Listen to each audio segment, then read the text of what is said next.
Hello there, Kristin Sgro here from Neighborhood Church. I'm one of the pastors here, and today I have the pleasure of interviewing one of my best friends, Sharlia Maurer. We are in chapter 6, if you've been following along, in Pete Scazzero's Emotionally Healthy Spirituality. And chapter 6 is all about resting, the Sabbath, and a discipline he calls the daily office. The title of the chapter is called Discovering the Rhythms of the Daily Office and Sabbath. And so today I have Sharlia. She's our administrative director, sits on our board at our church, and also has the pleasure of co-leading a house church. So let's get started. This chapter is all about resting and stopping and things that I myself don't do well. Not sure. We're going to find out from you if you do.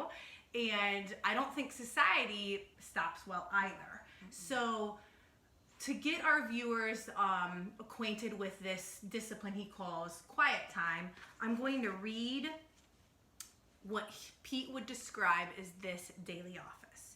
The term daily office, also called fixed hour prayer, divine office, or liturgy of the hours, differs from what we label today as quiet time or devotions. When I listen carefully to most people describe their devotional life, the emphasis tends to be on getting filled up for the day or interceding for the needs around me. The root of the daily office is not so much a turning to God to get something, but to be with someone. So the first question, Sharlia, is what stood out to you the most as he spoke about this discipline, the daily office? So I really liked how he spoke about it being a remembrance of God.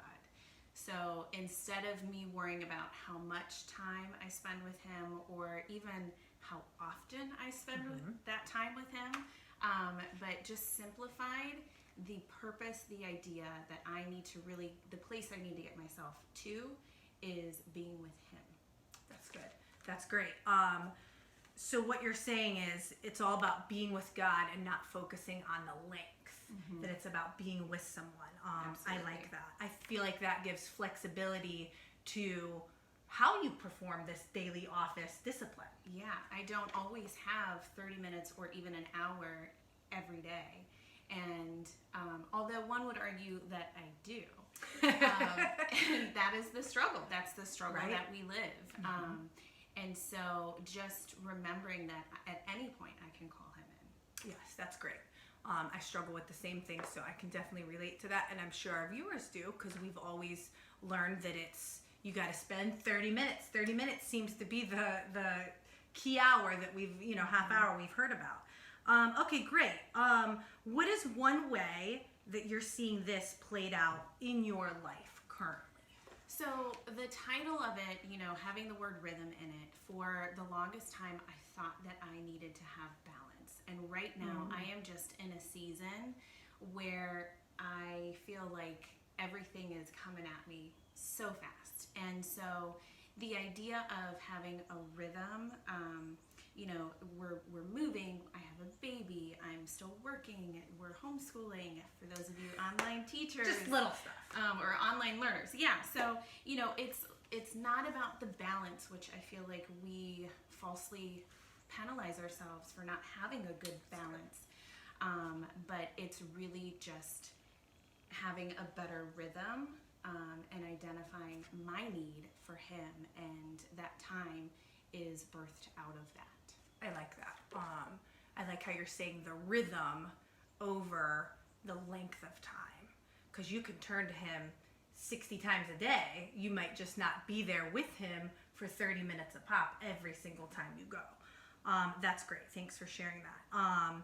I know how busy this woman's life is.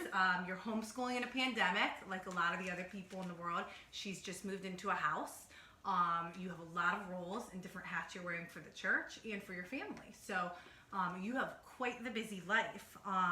And for you to not be fixed on balance is really wise, because I think that would, your circumstances don't allow for that right now. And they're short term. Hopefully we're short term with the pandemic, but... Right, and I think so often we can quickly condemn ourselves as not having done enough, not being enough for him, right? Where we don't have to have those things. We don't have to come to the table with anything. But it is important to be able to rely on him and not my own strength during this time. That's good. That's very good. So in this chapter, he explains 4 foundational qualities of biblical Sabbaths. And he does this to help us distinguish from a day off from what's an actual biblical Sabbath. I can take days off. Not sure about the Sabbath. Which quality out of these 4 stands out to you the most, and why? Stopping. That's So, hard. even when I can get myself to stop, I can still be doing in my stopping. So I could still be trying to perform where I finally physically stop myself, and I'm in a restful state. But my mind, my inner voice can still go. It can still say, well, now you got to do that daily office, or now you got to do that devotional, or whatever it is that I'm trying to implement in that time. And so just realizing that, he can meet me in that. I'll give you an example. Great. There was one time where we were going through the leadership course that Pete Sgro has. And as a leadership team, we went through this together. And so he was unpacking what a Sabbath looks like. And it was not what I thought it was. Clearly I had it still all wrong. But it was comforting because it was more about enjoying God's blessings. And so just being still enough to see that, to get his perspective. Right. Because he wants us to do that. He wants us to enjoy his gifts and blessings. And meeting him in that. And so I had a quiet moment. My head was, my train of thought was in the right area. And Matthew 6:26 came to mind about God caring for you more than the birds. And in our old house, we had this large bay window, and I saw a blue jay. And it was just a very powerful moment of him meeting me in that. And ever since then, whenever I see a blue jay, it is a very special moment for me because I feel like it's his gentle way of reminding me of his provision for me and how much he loves for me and he will care for me. And I have a tendency to worry. So whenever I am able to give that to him, or even when I fail, he can still meet me, and he's teaching me that even right now, that he is still providing for me. That's beautiful. I mean, you stopped and you got to see.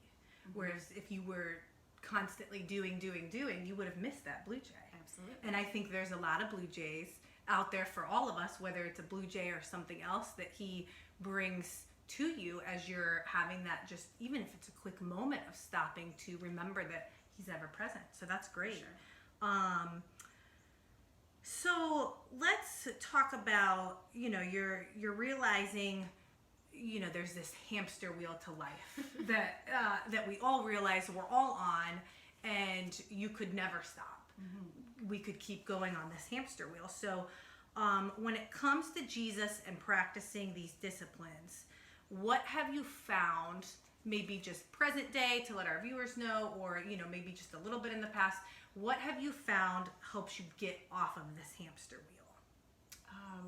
So realizing that as long as I can calm my inner voice, even if I go to him in prayer, like let's say I'm feeling very overwhelmed in my day and I just pause. Sometimes it's me asking someone to pray for me, sending out a text, and having those people that without question will just say a prayer for you, because I can't get into that mindset. But when I do, realizing that I really need to just stop everything, even my mind, and invite him into that, where sometimes I think that I am being with him, but I'm just doing all the talking. Right. And so you can't be a good listener if you're the one doing all the talking, and you can't learn if you can't hear. And so we're definitely learning that with our online learning kids, because now I'm the teacher, and there's a sweetness about it when you get to them to that next level. And so I have learned in my life that the more I listen, it's a sweet moment for him and I, because he is able to then teach me, mold me, grow me. So yeah. That's good. So you're remembering him when you get off that hamster wheel. You're remembering to just turn to him. Yeah. It's not I got to finish my last daily office and then I'm going to go talk to him. Right. You just kind of fall in his arms and just sit. Yeah, and that's what Pete talks about. He references that we always have to do one last thing before we're able to stop.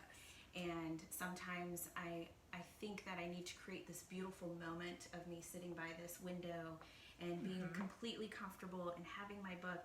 And my life just isn't like that. And even when it is, I can get so easily distracted. And so just being able to realize I can call him into my moments at any point. It doesn't, and it can be different for each season. Maybe one season I do have more time. Right. But just remembering to be with him, and maybe it's a couple deep breaths, but being able to call him in even to help me calm myself so we can have that minute. Yeah, that's great. Anything that you'd want to share with the viewers? The struggle. Is there any type of struggle when you set out to do this? You brought us back to a leadership book that was about a year ago. So you've been at this, plugging along, trying to learn how to stop, try to rest. So in other words, viewers, this is not an overnight fix. No. This is a lifestyle. You used to say with health and wellness, you used to tell me, what did you used to tell me? That it wasn't a quick fix. Yes, that it wasn't a quick fix. Thank you. That it wasn't a quick fix, that it's a lifestyle. She's been doing this for a couple years now, past year, really honing in on it. Anything that you want to tell us about the learning curve of doing this? Are we going to all sit down and get this blue jay at our window every single time we go to sit down?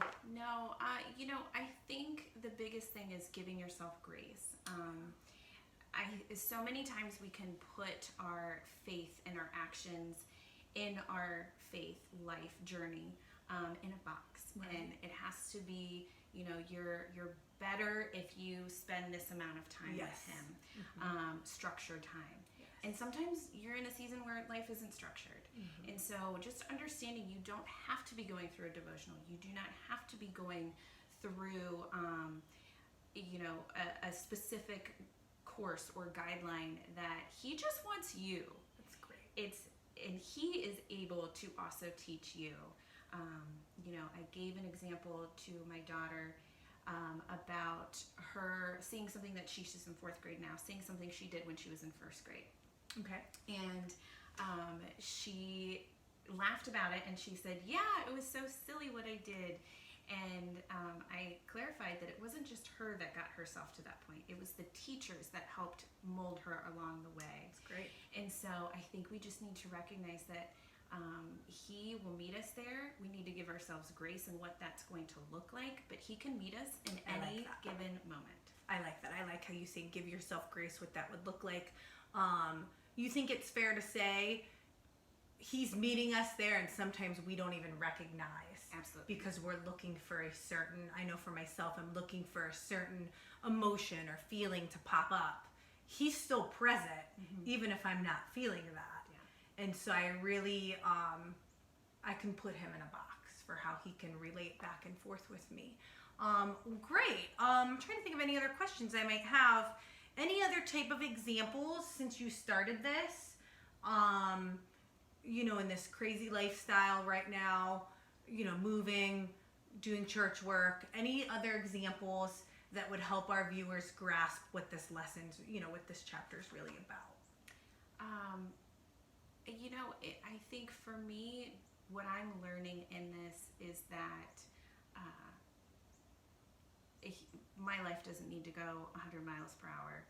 That's good. And, there's a part where he talks about things can still go on even when I stop. That's hard. That's a hard pill to swallow. Because it feels like I need to do it all. Yeah. And so realizing that even if I have something like this, that he gives me enough grace to not have the perfect moment to meet him. And so, just being able to rest in him. Right. And not feel like I have to do it all. because I could have a million things, or I could have 5 things, and I could still stress myself out over Yep. it. And so, I agree for myself. yeah, so just putting him at the top of my list, which is hard to do. Yes. Because sometimes I interpret that as putting me at the top of the list to be able to meet with him. And Yeah, I do the same. so it's a weird mindset to be in, but just allowing ourselves the grace to meet him, because he doesn't need our activities. And so even if we just call on him, knowing that he will still meet us. And so being flexible with your time, being flexible with your expectations, because he really doesn't work on our time frame or with our expectations. That's great. Well, thank you. I have no more questions today, and we did it, so we're good. I'll leave the viewers with this. Pete talks about in this chapter about how this isn't just an add-on to your lifestyle. Stopping, resting, Sabbathing, whatever you viewers want to call it, this is how we've been designed. We're designed in the image of God. And, the book brings you back to Genesis, where God's created, and then he has stopped. And he has stopped and rested from his creation. And so if we're made in his image, we should naturally want to stop and rest. Fallen world, we're broken, so of course that's not as natural as it used to be. But this is very much getting back to our true humanity, resting, stopping, not to earn approval of God, not to earn the approval of man, like, yay, Sharlia, I stopped and rested this weekend. Like, this is because this is who we've been designed to be. So we'll leave them with that, and God bless you guys, and we'll see you next week.